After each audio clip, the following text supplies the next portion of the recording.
오늘 ESG 경제연구소 소장이시고 서강대학원 교수이신 김영익 교수님을 초대했습니다. 안녕하세요. 예, 안녕하십니까. 네, 지금 11월 달에 증시가 참 가파르게 오른 것 같아요. 예, 예. 그리고 12월 달도 초에 좀 오르다가 지금 이제 좀 약간 횡보하는 것 같은데요. 예, 예. 어떻게 보시나요? 지금 연말까지, 그 다음에 내년으로 이어지는 장세를?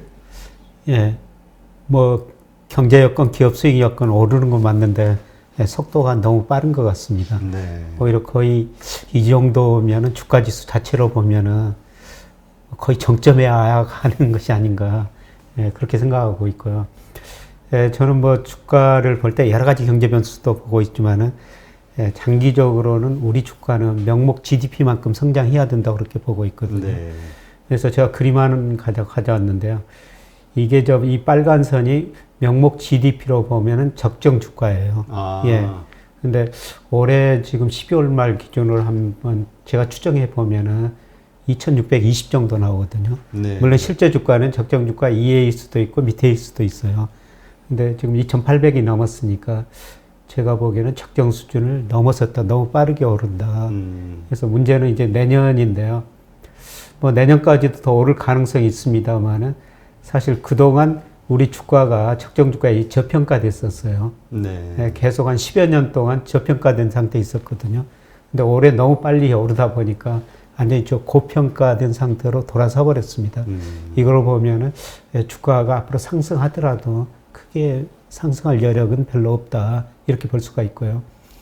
그리고 제가 월별 자료로 주가를 한번 본 봅니다만은 일평균 수출 금액하고 우리 주가하고 상관계수가 제일 높거든요. 네. 이게 상관계수가 0.87 정도 되는데요. 근데 일평균 수출도 회복됐습니다. 물론 주가가 선행해서 주가가 먼저 오르고요. 그런데 지금 이 거리가 과거에 볼 수 없을 만큼 벌어졌습니다. 그래서 일평균 수출 이 금액에 비해서도 주가가 너무 단기적으로 너무 많이 올랐다. 물론 이게 유동성 탓이라고 볼 수가 있습니다. 돈이 너무 많이 풀렸기 때문에요. 그걸 고려하더라도 지금 주가는 한 15%에서 25% 정도 가대평가된 것 같습니다. 그리고 내년 제가 일평균 수출 금액을 전망해 보면요. 지금 주가만큼 이거 뒷받침해야 되기 위해서는 일평균 수출 금액이 한 25억 달러 정도는 돼야 되거든요. 아, 일평균? 예. 그런데 현재 있는 통계로 제가 전망해 보면은 내년에 한 20억 달러 평균 안팎, 뭐 작년보다는, 내년이 올해보다는 한 6, 7% 증가하겠습니다만 이 주가 상승만큼은 뒤따라가지 가능성이 상당히 낮거든요. 네. 그래서 이런 거를 볼 때 지금 주가가 지나치게 모든 경제 변수를 가대평가하고 있다. 그래서 조정 국면이 저는 머지 않았다. 이렇게 지금 보고 있습니다. 네. 근데 한편에서는 이런 의견도 있거든요. 예. 뭐냐면은 이제 지금 워낙 제로금리 상태잖아요. 저금리다 보니까 그거에 따른 어떤 기저효과, 그 다음에 사람들이 가지고 있는 어떤 기대치, 욕심, 이거의 크기, 이게 상당히 크기 때문에, 그러니까 버블이더라도 그 기간은 상당히 좀 유지되지 않겠는가, 더. 이런 의견 주시는 분들도 많거든요. 뭐 금리가 뭐 낮은 거는 사실입니다. 근데 저는 금리가 지금보다는 더 낮아지기는 당분간은 힘들다. 최소한 1년을 봤을 때. 그래서 내년에는 경제가 회복되거든요. 그래서 내년은 3% 안팎 성장하고 물가 올해 0.5% 정도 상승 예상되는데 내년은 1% 안팎 상승하리라고 보고 있습니다. 네. 금리하고 주가 관계를 뭐 자세히 말씀드릴 기회가 있을 것 같습니다만은 장기적으로 보면은 이 명목 금리라는 것은 실질 GDP 성장률 플러스 물가 상승률이거든요. 근데 내년 실질 경제 성장 3%, 물가 상승 1% 하면은 적정 시장 금리가 거의 4% 정도 된다는 겁니다. 그래서 뭐 4%까지는 안 갈 거예요. 그렇지만은 지금 뭐 10년 국고채 수익률이 1.7%인데 너무 낮다는 것이죠. 저는 이게 한 내년 연평균 정도로 보면 2% 정도는 가리라고 보고 있거든요. 그래서 금리는 더 이상 낮아지기는 힘들다. 그리고 꿈이 미리서가 반영됐다. 그래서 뭐 PER, PBR, PDR, 드림, 뭐 이게 가지고 최근 주가 상승을 설명하는데요. 그것 때문에 이렇게 괴리가 벌어졌다고 생각합니다. 지금 꿈이 이 주가에는 저는 충분히 반영됐다. 네, 그렇게 지금 보고 있습니다. 그렇다면 지금 상황에서 더 주가가 올라가기 위해서는 지금 말씀하시는 대로 일평균 수출 금액이 25억 불 이상이 돼야 예. 지금의 주가가 더 상승할 수 있는 예. 기본 요소가 될 것이다. 예. 이렇게 보시는 건가요? 예, 예. 그런데 그 가능성은 상당히 낮다는 것입니다. 예. 그렇다면 하지만 그게 맞지 않아도 그러니까 일평균 수출액이 뭐 20억 불 전후밖에 안 된다 하더라도 이렇게 계속 주가가 상승할 수 있는 가능성은 없을까요? 그 가능성은 유동성에서 계속 꿈에서 찾아야 되는데요.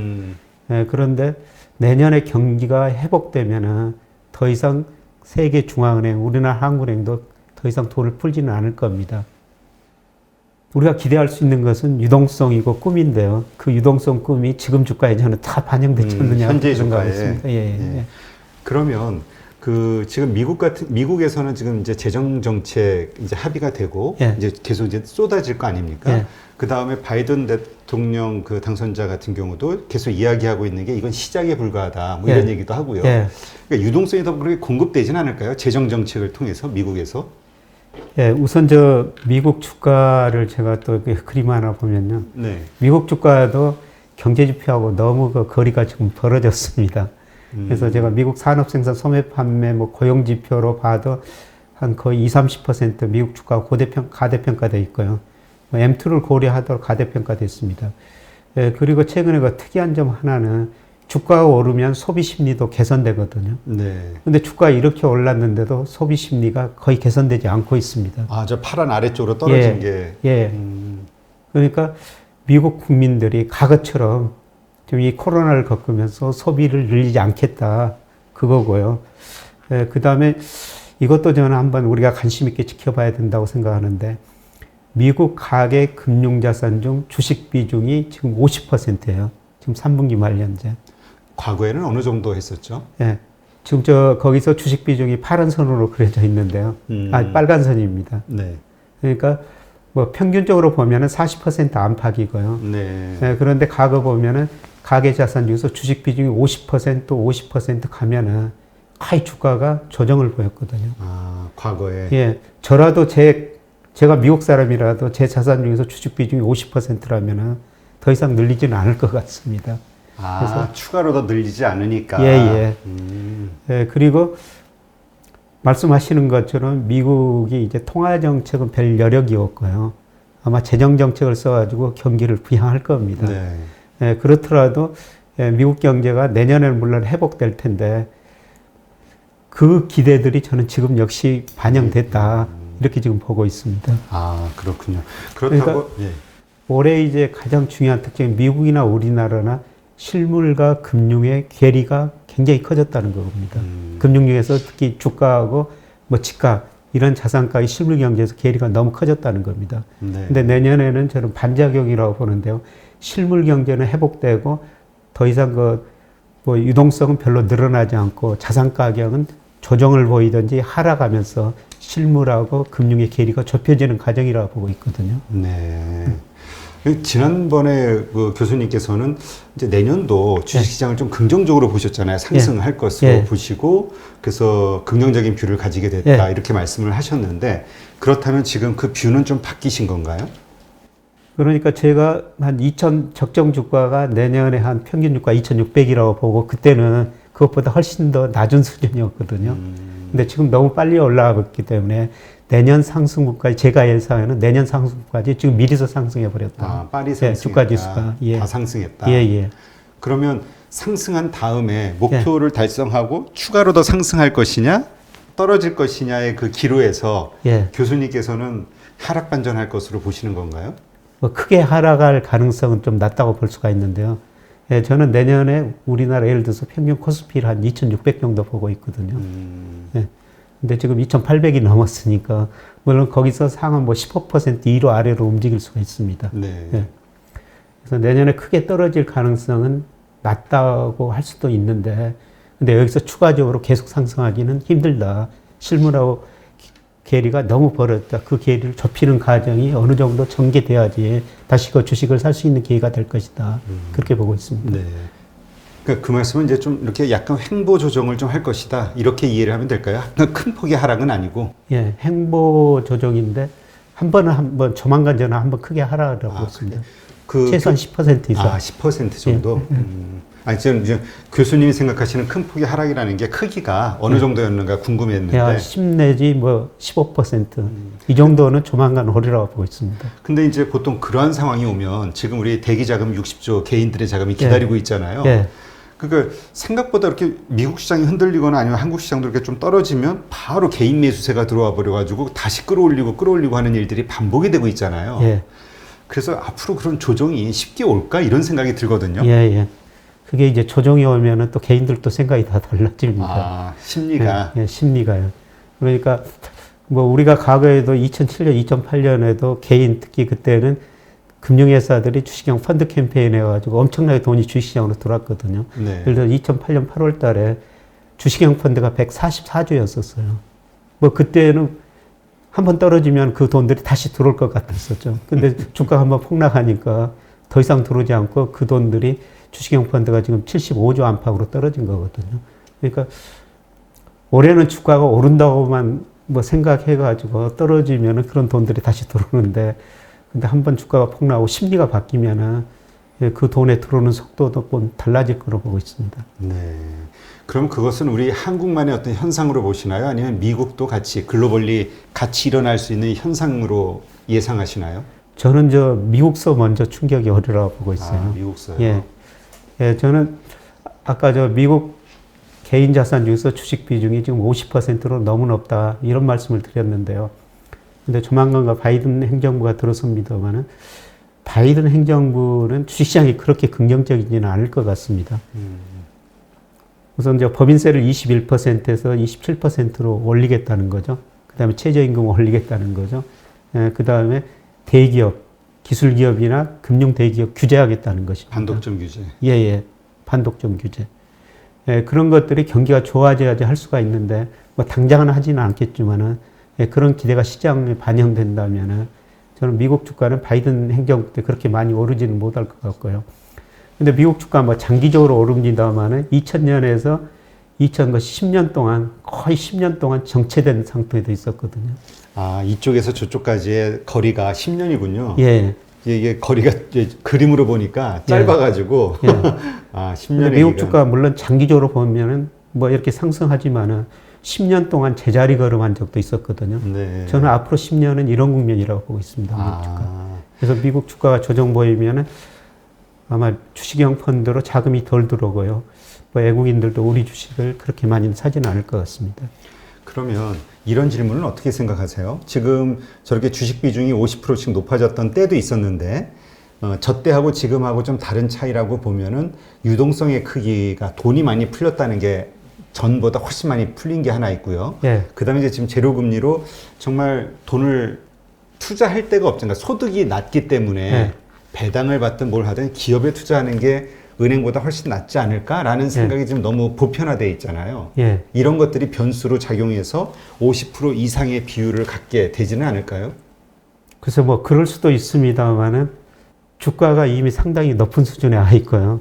가계가 저는 주식 비중을 더 이상 늘리지는 않을 거로 보고 있습니다.